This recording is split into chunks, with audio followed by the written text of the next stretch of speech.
नमस्कार दोस्तों, ये कहानी राजस्थान के कुलधरा गांव की है, जो एक बार उजड़ने के बाद आज तक फिर से बस नहीं पाया। कहानी शुरू करने से पहले आपसे रिक्वेस्ट करना चाहूंगा कि अगर आप चैनल पर नए हैं तो चैनल को सब्सक्राइब कर बेल आइकॉन को जरूर दबाएं, जिससे आपको ऐसे ही और कहानी वीडियो का नोटिफिकेशन सबसे पहले मिल सके। तो कहानी शुरू करते हैं। आपने राजस्थान के भानगढ़ किले के बारे में सुना होगा, जहां रात में जाने से लोगों की रूह कांपने लगती है। आज हम आपको इससे भी खौफनाक, सुनसान और डरावने गांव के बारे में बताएंगे, जिसे श्रापित गांव कहा जाता है। इस रहस्यमयी गांव कुलधरा में महिलाओं की बात करने, उनकी चूड़ियों की आवाज और पायलों की छम छम तो सुनाई देती है, लेकिन कोई दिखाई नहीं देता। इस रूहानी ताकतों के रहस्यमय संसार में 18वीं सदी का वो दर्द बसता है, जिससे पालीवाल ब्राह्मण गुजरे थे।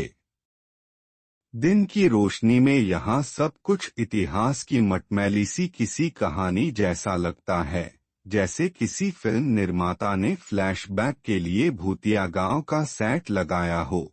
लेकिन शाम ढलते ही कुलधरा गांव के दरवाजे बंद हो जाते हैं। हम बात कर रहे हैं राजस्थान के जैसलमेर से 18 किलोमीटर दूर कुलधरा गांव की। कुलधरा गांव को अलग अलग नामों से जाना जाता है, जैसे श्रापित गांव, भूतिया गांव, हांटेड विलेज, भूतों का गांव, प्रेतवाधित गांव, रहस्यमयी गांव, ऐसे बहुत सारे नामों से इसे जाना जाता है। यह गांव पिछले 250 सालों से वीरान पड़ा है। यह एक ऐसा गांव है जो रातों रात वीरान हो गया, और सदियों से लोग आज तक नहीं समझ पाए कि आखिर इस गांव के वीरान होने का राज क्या था।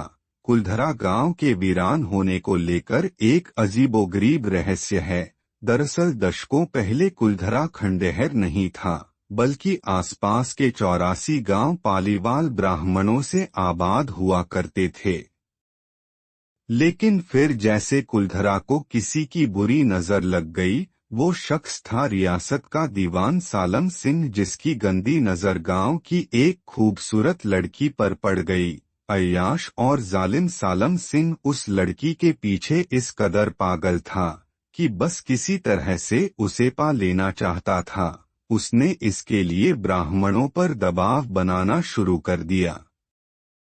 हद तो तब हो गई कि जब सत्ता के मद में चूर उस दीवान ने लड़की के घर संदेशा भिजवाया कि अगर अगले पूर्णमासी तक उसे लड़की नहीं मिली तो वह गांव पर हमला करके लड़की को उठा ले जाएगा।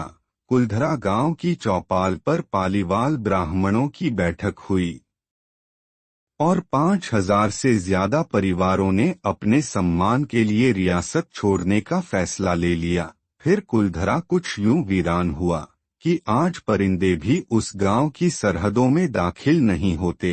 कहते हैं गांव छोड़ते वक्त उन ब्राह्मणों ने इस जगह को श्राप दिया था कि अब यह कुलधरा गांव भविष्य में कभी आबाद नहीं हो पाएगा।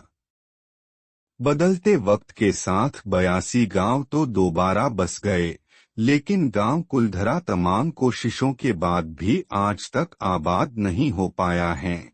यह गांव अब भारतीय पुरातत्व विभाग के संरक्षण में है, जिसे दिन की रोशनी में सैलानियों के लिए रोज खोल दिया जाता है। कहा जाता है कि यह गांव रूहानी ताकतों के कब्जे में है।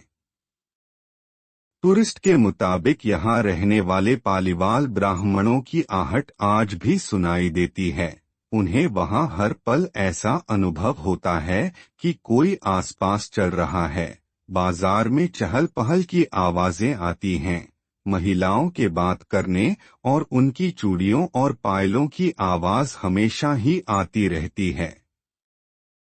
रात में इस गांव में जाने की कोई हिम्मत नहीं करता है। माना जाता है कि कुलधरा गांव में एक मंदिर है जो आज भी श्राप से मुक्त है। यह वही मंदिर है जहां पंचायत कर पालीवाल ब्राह्मणों ने गांव छोड़ने का फैसला लिया था। एक बावड़ी भी है जो उस दौर में पीने के पानी का जरिया थी। एक खामोश गलियारे में उतरती कुछ सीढ़ियां भी हैं। कहते हैं शाम ढलने के बाद अक्सर यहाँ कुछ आवाजें सुनाई देती हैं। गांव के कुछ मकान हैं जहाँ रहस्यमय परछाई अक्सर नजरों के सामने आ जाती है। दिन की रोशनी में सब कुछ इतिहास की किसी कहानी जैसा लगता है, लेकिन शाम ढलते ही कुलधरा के दरवाजे बंद हो जाते हैं। इतिहासकारों के मुताबिक पालीवाल ब्राह्मणों ने अपनी संपत्ति, जिसमें भारी मात्रा में सोना चांदी और हीरे जवाहरात थे, उसे जमीन के अंदर दबा रखा था। यही वजह है कि जो कोई भी यहाँ आता है वह जगह जगह खुदाई करने लग जाता है, इस उम्मीद से कि शायद वह सोना उनके हाथ लग जाए।